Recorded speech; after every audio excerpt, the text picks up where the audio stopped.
Benvenuti amici di Street Level, io sono Stefano e in questo canale parliamo di fotografia a 360 gradi, dai tutorial alle recensioni alle curiosità sul mondo della fotografia. Ed oggi torniamo proprio a parlare di curiosità. Infatti vedremo alcune fotografie ed alcune immagini video relative agli aspetti più privati della vita di Adolf Hitler. Del dittatore tedesco si ha un'idea abbastanza chiara della sua immagine pubblica. Essa riflette i principi di invincibilità propagandati dal partito nazista e lo si vede attraverso la gestualità nei suoi discorsi e dalla cura maniacale delle coreografie durante le adunanze del partito nazista. Inoltre di Adolf Hitler si conosce bene il pensiero, dal momento che abbiamo a disposizione innumerevoli ore di discorsi alla nazione, nonché un intero libro scritto di suo pugno, il Mein Kampf. Ma della vita privata di Hitler cosa abbiamo, a parte alcune testimonianze di coloro che facevano parte della cerchia più ristretta? A dire il vero, di veramente concreto abbiamo ben poco. Hitler teneva particolarmente a mantenere riservata la propria vita privata e diffondere informazioni, o ancora peggio, immagini relative al proprio mondo personale, poteva anche costare la vita. L'immagine del dittatore doveva essere una sola, quella di un uomo votato esclusivamente alla Germania. Nell'immaginario del popolo tedesco doveva apparire quasi come un semidio, pronto a portare la nazione fino alla vittoria finale. Per questa ragione poco si doveva sapere della sua vita privata, dei suoi difetti, dei suoi gusti, addirittura del suo passato. Mantenne segreta persino la sua relazione con Eva Braun, perché nell'immaginario collettivo doveva avere solo una sposa, la Germania. Quindi quel poco di concreto che abbiamo della vita privata di Hitler lo dobbiamo principalmente a tre persone, ai suoi due fotografi personali e proprio alla sua compagna, Eva Braun. In questo video vedremo foto e immagini video rimasti segreti o nascosti per molti anni dalla fine della guerra e che ci hanno fatto capire un po' di più sulla personalità e la vita privata di Adolf Hitler. Il primo dei tre personaggi di cui parleremo fu il fotografo del regime, Harry Kaufmann.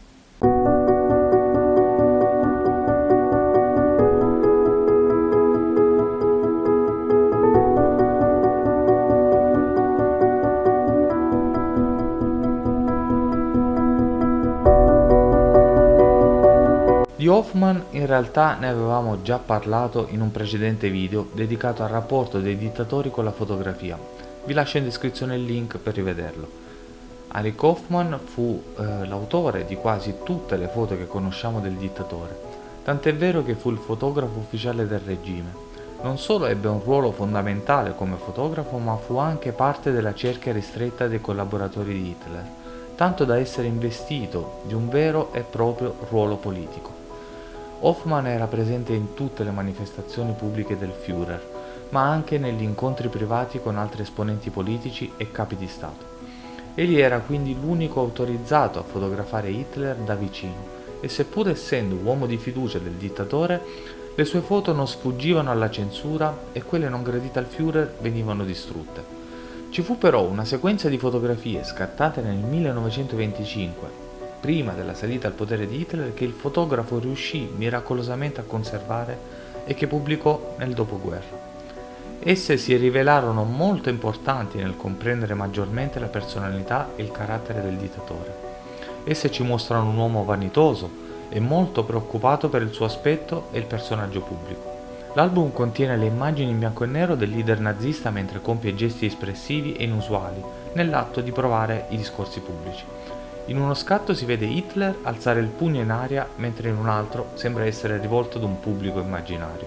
È stato anche fotografato con indosso i Lederhosen, i pantaloni corti di cuoio tradizionalmente diffusi in Baviera. Quest'ultima è sempre stata rigettata dal Führer, per il fatto di sembrare quasi di mettere la dignità sotto i piedi, ma anche delle altre ne vietò la pubblicazione, sempre per una questione di dignità. Le fotografie furono comunque esaminate da Hitler, che le utilizzò per decidere come affrontare la folla. Pare che, dopo aver visto una in cui portava un berretto da SA, abbia abbandonato il cappello per non indossarlo mai più. Secondo lo storico Roger Murhaus, Hitler usò Hoffmann come cassa di risonanza e queste foto ci confermano l'attenzione che ci mise per ottenere una particolare reazione del suo pubblico. Quindi, grazie a queste foto private di Hitler e ad Hoffmann che le conservò in segreto, Gli storici hanno potuto comprendere qualcosa di più sulla personalità del dittatore. Una personalità vanitosa, perfezionista, preoccupata per il suo aspetto pubblico, ma queste foto hanno anche rivelato le sue capacità di politico moderno, che aveva capito quanto fosse importante la comunicazione del corpo per trasmettere i propri principi. Erich Hoffmann ebbe anche un altro merito, quello di presentare al Führer la propria assistente che diventerà in seguito la compagna di Hitler, Eva Braun.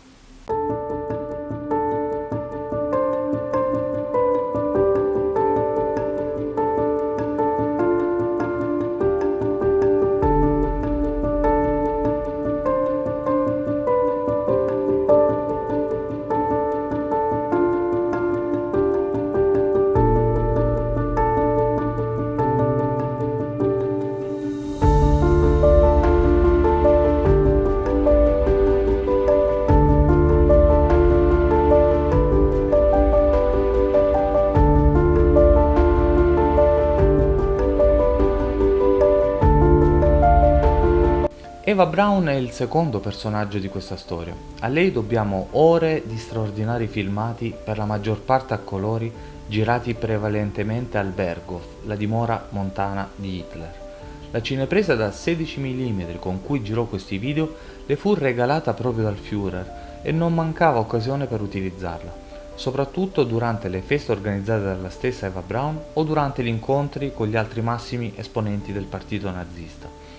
I video che ci ha consegnato sono molto importanti per capire le abitudini e la personalità di Hitler nei momenti in cui era lontano dagli impegni politici. Queste immagini ci mostrano un uomo amante delle camminate lungo i sentieri di montagna, spesso percorsi in compagnia di qualche suo fedelissimo.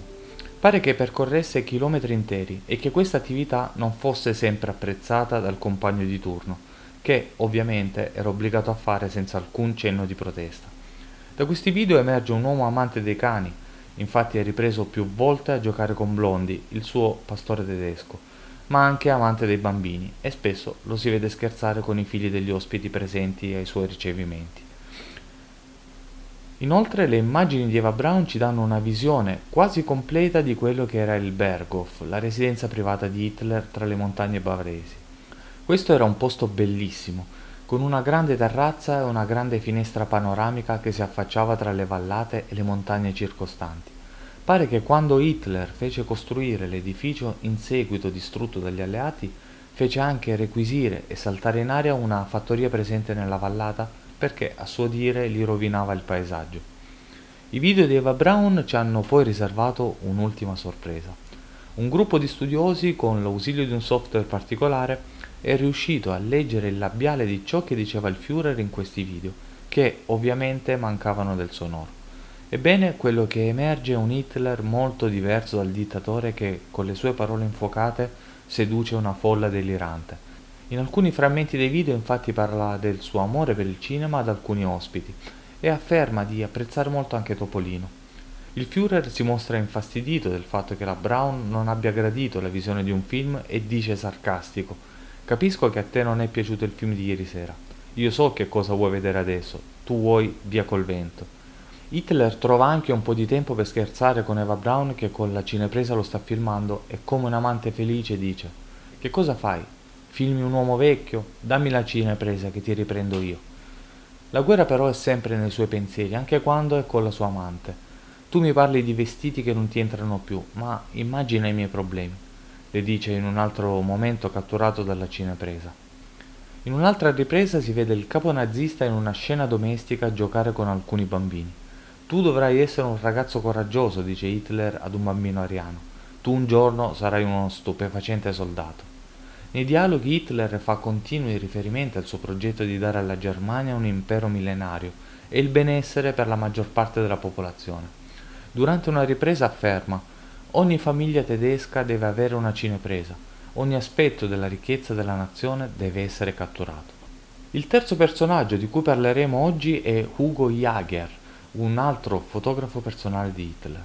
Anche lui, come Hoffmann, era spesso presente alle occasioni ufficiali in cui partecipava il Führer, ma a differenza di Hoffmann realizzò moltissime fotografie a colori scattate con costosissimi rullini Kodak davvero rari in quell'epoca. Egli fu il fotografo del Führer dal 1936 al 1945 ed oggi abbiamo a disposizione circa 2000 fotografie a colori di straordinaria bellezza e importanza che ci fanno vedere il Terzo Reich sotto un aspetto più vivido e molto più dettagliato rispetto alle fotografie in bianco e nero. I colori delle immagini di Jaeger ci consentono di comprendere la potenza della propaganda nazista e quanto le scenografie degli eventi pubblici fossero curate nei minimi dettagli, ma anche la portata numerica dei seguaci del nazismo. Oggi però non ci soffermeremo sulle foto ufficiali, ma su altre, venute alla luce solo molti anni dopo la fine della guerra, e che ritraggono gli spazi privati di Adolf Hitler. Prima di farvele vedere è curioso raccontarvi la storia di queste fotografie. Infatti Jaeger riuscì a trafugare gli scatti agli statunitensi che invasero la Germania. Egli teneva i negativi in una borsa di pelle accanto a una bottiglia di cognac. Ad un certo punto venne fermato dagli statunitensi ad un posto di blocco, i quali scoprirono subito gli scatti e sospettarono che fosse un collaboratore del partito nazionalsocialista. Fu solo grazie alla bottiglia di cognac che Jaeger riuscì a passare insieme alle fotografie, poiché la divise con i soldati che dimenticarono il prezioso contenuto della borsa di pelle. L'uomo successivamente riuscì a seppellire le immagini in 12 vasetti di vetro, in un terreno fuori Monaco. Jaeger tornò ogni anno a controllare che i vasetti fossero al loro posto, sino al 1955, quando disseppellì definitivamente tutte le fotografie e le archiviò in una cassetta valori in una banca. 10 anni più tardi le vendette alla rivista Life, che le pubblicò su carta e successivamente nel 2009 anche su internet. Vediamo allora le incredibili foto a colori degli spazi privati di Hitler.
Quelle che avete visto sono le stanze private del governo tedesco, in particolare quelle della cancelleria, uno dei posti più blindati del mondo. In pochi uomini potevano entrare nelle stanze del potere della Germania nazista e in molti meno avevano la possibilità di portare la propria macchina fotografica con sé. Grazie alle fotografie di Jaeger è stato possibile conoscere i gusti estetici di Adolf Hitler, che amava circondarsi di raffinati arredi, preziosi dipinti della scuola olandese e italiana e prestigiose sculture. Non dimentichiamo che il Führer era un amante dell'arte, tanto da definirsi esso stesso un artista, ed è noto che in giovane età tentò di entrare nell'Accademia di Belle Arti con scarso successo. Alla fine di questo viaggio abbiamo conosciuto 3 personaggi che con il loro lavoro e con le loro immagini hanno dato agli storici molte più informazioni su chi era Adolf Hitler. Grazie ad Hoffmann abbiamo potuto capire di più sul carattere e la personalità del leader nazista. Ad Eva Braun e ai suoi video dobbiamo molte informazioni sugli aspetti più privati e sulle passioni di Hitler. Ed infine, grazie a Jaeger, abbiamo compreso i suoi gusti estetici ed artistici. Spero che questo video vi sia piaciuto, fatemelo sapere nei commenti, ma non dimenticate di lasciare il vostro like e di iscrivervi al canale. Vi aspetto per il prossimo video, sempre qui sul canale di Street Level Photography. Grazie a tutti e alla prossima.